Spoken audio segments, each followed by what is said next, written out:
Just another doorway to open up and see what kind of lifeline will be waiting there for me.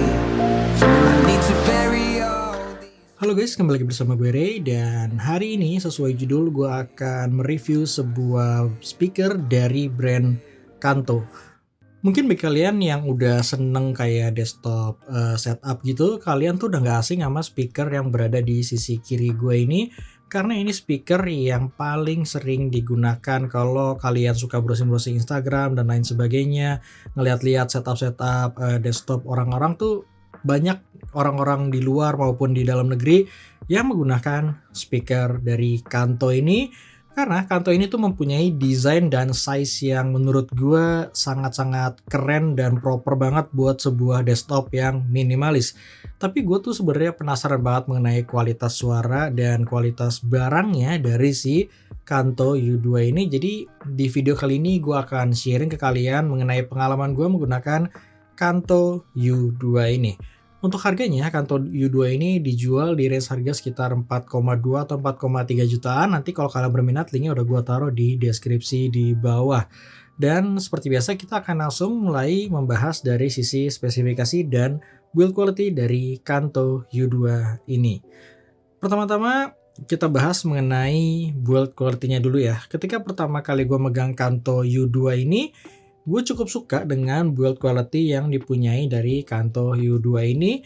Jadi gue ngerasa dari sisi desain, warna, dan build quality-nya semuanya itu cukup proper. Kita lihat dari sisi depannya, dari sisi drivernya dulu. Dia menggunakan soft dome tweeter berukuran 3/4 inch. Jadi ini nggak nyampe 1 inch karena size-nya yang super compact ini. Dan yang kedua, untuk mid bass-nya sendiri dia berukuran 3 inch. Untuk material mid bass-nya ini, Kanto nulis dia memakai bahan komposit. Jadi kalau gue melihat dari sisi teksturnya, kemungkinan besar adalah dia menggunakan komposit karbon, yang berarti secara material udah keren banget ya. Dan kalau kalian penasaran banget dengan size-nya, ini size-nya bener-bener super compact. Kalian lihat sendiri aja, dia tuh bisa kalian angkat menggunakan satu tangan dan size-nya sangat-sangat kecil. Jadi ini kayaknya so far speaker bookshelf yang terkecil yang pernah gue pegang di sepanjang hidup gue kayaknya ya, karena size-nya memang benar-benar super compact. Mungkin kalau kalian melihat model-model seperti ini tuh, mungkin beberapa dari kalian tuh mikir, bang itu kok modelnya mirip banget sama Audio Engine A2 ya. Memang pertama kali gue lihat memang dia punya model yang mirip banget ya sama Audio Engine. Tapi sekarang tuh Audio Engine A2 agak susah dicari di Indonesia, dan Kanto ini ada distributor resminya di Indonesia. Jadi kalian lebih sangat memungkinkan kalau kalian mengambil speaker ini dibandingkan Audio Engine. Meskipun dari sisi sound quality dan sebagainya, gue nggak tahu karena gue nggak pernah mengcompare langsung keduanya secara bersamaan.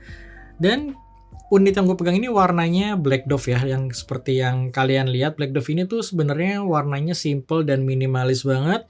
Tapi kekurangannya dia akan gampang buat meninggalkan fingerprint seperti yang kalian lihat nih, ada banyak fingerprint gini. Jadi nggak usah sering megang-megang speaker ini, karena speaker ini akan terlihat lebih gampang kotor aja kalau kalian sering megang-megang. Oh iya, by the way, speaker ini tuh aktif ya, jadi kalian nggak butuh amplifier lagi, dan dia belum menggunakan teknologi BM atau dual amplifier. Jadi yang satu speakernya ini berfungsi sebagai active speaker dan yang satunya passive speaker. Jadi amplifiernya berada di sisi kiri dari speaker ini. Dan kita lihat sisi belakangnya, di paling atas kiri ini ada knob buat volume sekaligus tombol on off. Terus di sisi kanannya ini ada buat kalian konekin speaker cable yang udah dapat dari Kantonya, dan langsung kalian konekin ke speaker satunya. Terus kita lihat sisi bawahnya, dia menggunakan ada input auxiliary dan ada USB. By the way, Kanto U2 ini juga dilengkapi dengan built-in internal DAC. Jadi kalian tuh nggak perlu beli dedicated DAC terpisah kalau kalian pakai Kanto U2 ini ke komputer atau PC kalian. Langsung aja kalian colok kabel USB-nya. Kabel USB sebenarnya udah cukup bagus, tapi kebetulan gue udah punya kabel USB yang lebih proper buat ngetes seberapa maksimal dari kemampuan Kanto U2 ini. By the way, kabel USB yang gue pakai itu dari Audio Quest yang serinya kalau nggak salah cinnamon apa-apa gue lupa. Dan untuk harga kabelnya sendiri lumayan ya, harganya sekitar 1,3 jutaan. Nanti linknya akan gue taruh di deskripsi di bawah juga kalau kalian berminat sama kabel tersebut. Terus selanjutnya dia udah ada subwoofer out, jadi kalau kalian ngerasa bassnya masih kurang, kalian bisa nambahin subwoofer terpisah. Dan ini untuk powernya. Kalau kalian lihat nih kabel powernya kecil banget ya, jadi dia hanya cuman 18 volt 3 ampere, berarti sekitar 40-50 watt kurang lebih. Terus bass portnya ini ada di sisi belakang yang bagian bawah. Ini berbeda dengan audio engine yang kalau kalian perhatikan bass portnya berada di sisi depan. Yang itu tuh sebenarnya ada plus minusnya lagi yang nanti akan gue terangkan lebih detail di bagian sound quality. Udah dari sisi belakangnya nggak ada apa-apa lagi, dan overall beratnya ini sekitar 1 kiloan ya per speaker ini. Dan kayaknya udah sih, nggak ada yang harus dibahas lagi. Terus kalau kalian melihat dari tadi gue taruh di atas stand, ini standnya tuh dijual terpisah. Untuk harga standnya sendiri ini cukup mahal ya buat sebuah barang yang memang lempengan besi seperti ini. Tapi ini didesain langsung sama Kantonya buat langsung plug and play sama U2 ini, dan harga standnya ini kalau nggak salah 600.000. Jadi gue menyarankan kalau kalian memang punya budget buat beli Kanto U2 ini, kalian harus banget invest buat beli standnya ini, karena kualitas suaranya bener-bener berbeda, karena nanti speakernya ini akan langsung mengarah ke arah kalian dibandingkan kalian tanpa menggunakan stand. Jadi ya ini kayak barang yang wajib kalian beli ketika kalian beli speaker Kanto U2 ini. Untuk material standnya sendiri sih gue nggak tahu, ini kayak bahannya aluminium mungkin ya. Intinya standnya sih sebenarnya agak tipis, build quality-nya menurut gue biasa aja, tapi secara fungsi ya it works kok. Jadi gue nggak ada masalah sama material dari standnya ini. Terus kita lanjut aja mengenai pengoperasiannya, yang dimana Kanto U2 ini gue menggunakan langsung ke PC gue ya. By the way ini kan nggak ada koneksi Bluetooth dan nggak ada digital inputnya, jadi ini memang lebih ditujukan buat PC sih kalau gue ngelihat. Karena kalau Smart TV sekarang kan kebanyakan menggunakan digital input, yang di Kanto U2 ini memang nggak ada. Dan kalau kalian melihat dari sisi size-nya, tentunya Kanto U2 ini memang didesain buat near field listening. Jadi dia memang nggak didesain buat ruang keluarga atau ruang yang besar. Memang dia, gue melihat lebih ditujukan buat desktop speaker. Jadi kali ini speaker ini akan lebih maksimal kalau kalian dengar secara dekat ya jaraknya dari speaker ke kalian.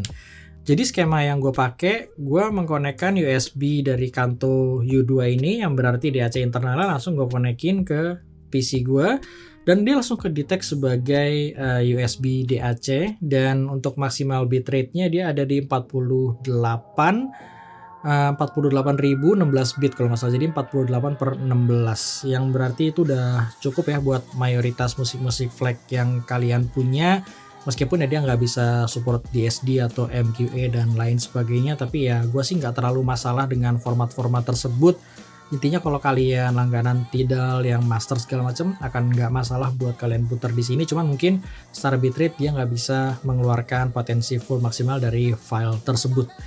Jadi langsung aja kita bahas mengenai sound quality dari Kanto U2 ini. Seperti biasa sebelumnya mengenai sound quality itu merupakan opini dan pendapat dari gue pribadi, karena setiap orang pasti punya selera dan pendapat yang berbeda-beda.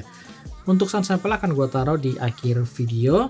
Oke, jadi kesan pertama gue dengerin Kanto U2 ini, gue merasa karakternya itu lebih mengarah ke arah warm, yang berarti sebenarnya itu good point buat gue pribadi, karena gue lebih suka dengan speaker yang mengarah ke arah warm buat selera gue dibandingkan lebih bright ya. Jadi ketika pertama kali gue dengerin speaker ini tuh gue berasa nyaman. Untuk high frekuensinya gue ngerasa dia tuh soft, nggak ada harshnya sama sekali, aman buat semua genre lagu, nggak bikin ear fatigue ketika gue dengerin Kanto U2 ini dalam jangka panjang 3 jam 4 jam gue pakai buat background song buat gue kerja dan lain sebagainya. Ini tuh nyaman banget untuk sisi high frekuensinya. Kalau untuk sisi vokal, gue ngerasa di Kanto U2 ini agak sedikit mundur. Jadi dia memang bukan tipikal vokal yang forward, tapi suara vokalnya cukup natural. Jadi gue nggak merasa ada sebuah kolorasi yang mengganggu buat selera gue. Dan untuk bassnya, kalian lihat sendiri karena ini mempunyai size yang very compact ya, kecil banget. dan juga mid bassnya berukuran 3 inch, pastinya kalian para pembeli Kanto ini atau kalian yang berminat buat beli Kanto ini, kalian nggak berharap bassnya itu menggelegar. Jadi memang bassnya kalau buat selera gue ini udah cukup banget. Gue nggak berharap speaker ini menghasilkan bass yang besar. Dengan catatan gue bukan tipikal bass head ya. Jadi kalau kalian bass head, akan ada banyak pilihan yang lebih menarik dan lebih besar tentunya secara size di luar sana di range harga tersebut. Dan kenapa gue bilang kalian wajib menggunakan stand ini? Karena stand ini akan membantu buat mengarahkan speaker ini langsung ke arah kalian, dan memang perubahan kualitas suaranya tuh berasa banget ya. Jadi karena Kanto U2 ini punya karakter yang warm, jadi dalam pengalaman gue harus mengarahkan Kanto ini tuh ke arah telinga gue. Jadi dia lebih gue arahin ke toe-in. Yang speaker kanan gue arahin langsung ke telinga kanan gue, yang speaker kiri akan gue arahin langsung ke arah telinga kiri gue. Jadi dia benar-benar toe-in ke arah gue langsung.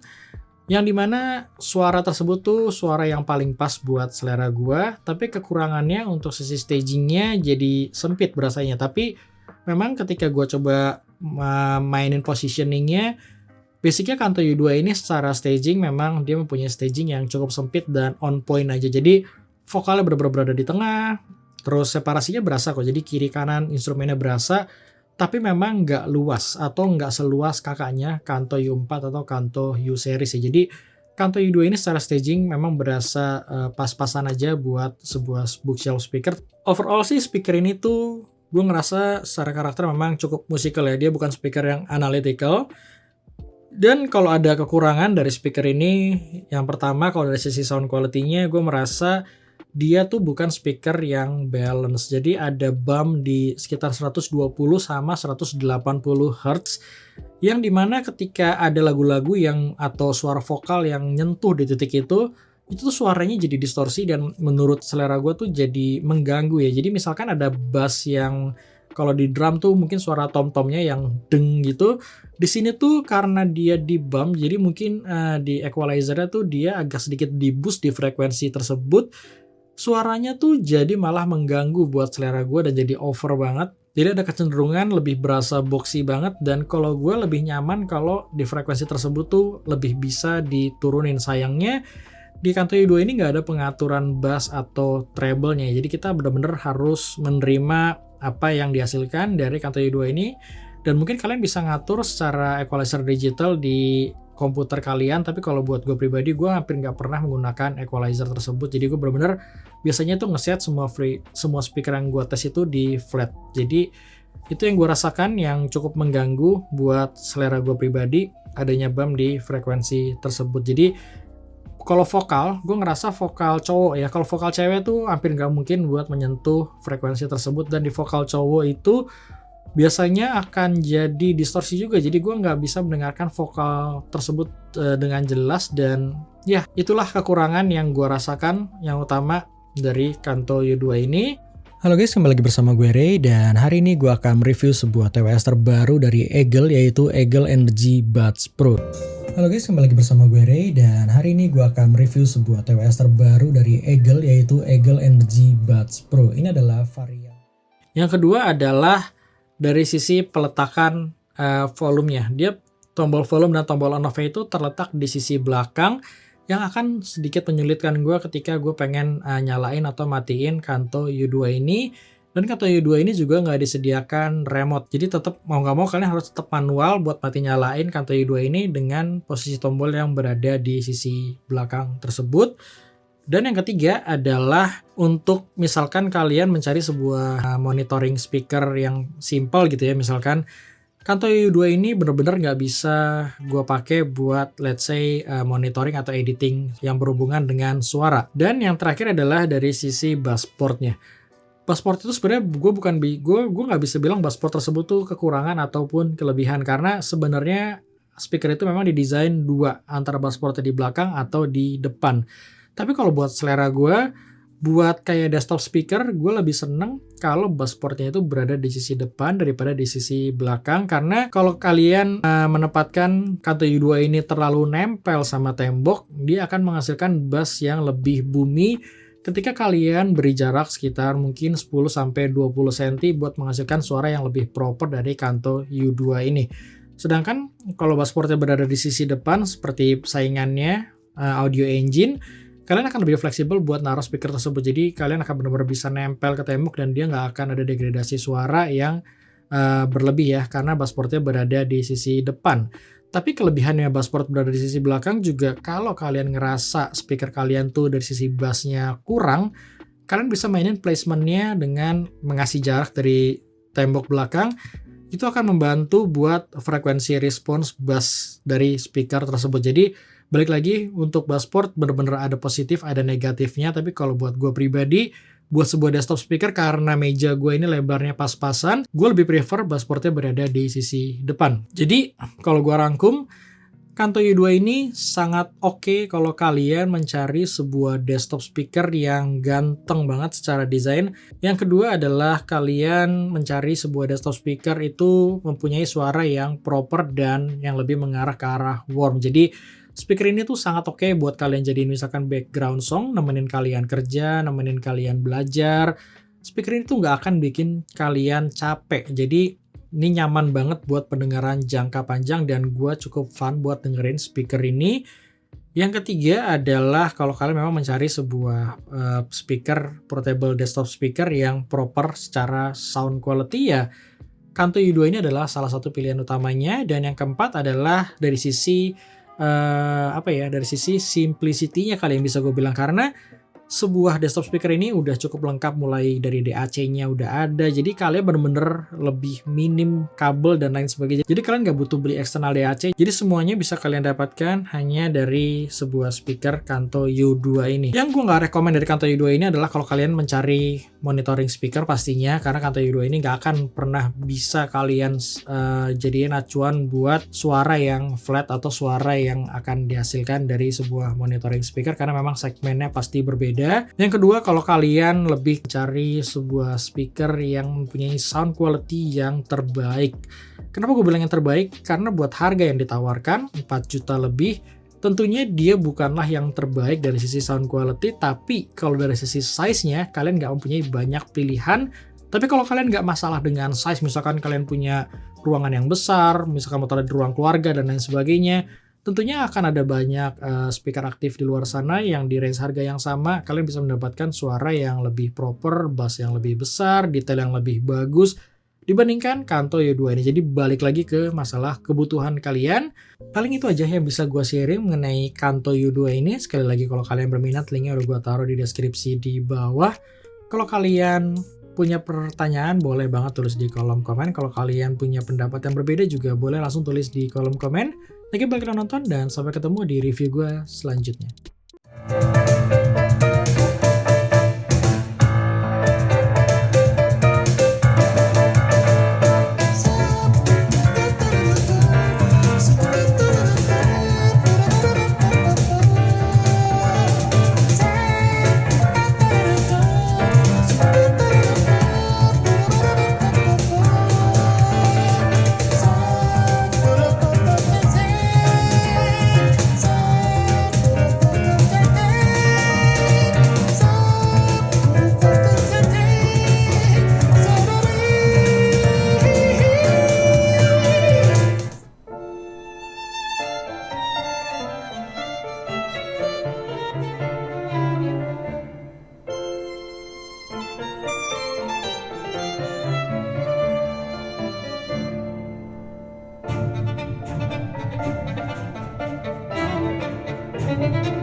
a fact, yo. And if you think I'm frontin', you can run it back, yo. Boy, run it back.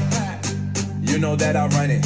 Everything you wanna do, I already done it. And I got your little boo telling me she love me. I got this one, that one. Damn, it's gonna be a long night. Yeah. You know. I said, damn, it's gonna be a long night.